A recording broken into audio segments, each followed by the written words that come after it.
Terbaik geng. Nampak dia punya kuat. Dia dengar Sang rembulan. Ni speaker dia. Yang kat sini speaker dan mic. Brand daripada Blaze ST1 Pro intercom headset korang. Okay, korang boleh tengok dari sini lah. Intercom wireless 5.4, power battery, music, okay, ventilation, okay, IPX6 korang. Boleh kena air. Alright, semua dah ada dalam ni. Jom kita tengok dalam dia. Dia ada bagi manual box intercom. Okay, ini warranty card. Ini intercom dia korang. Lepas tu kita tengok dalam dia. Okay, Type C untuk charging.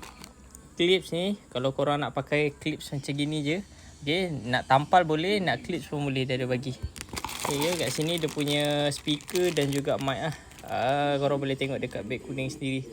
Alright, nak pasang kat sini pula. Tadi dah pasang kat tempat ni, kita nak pasang kat sini pula.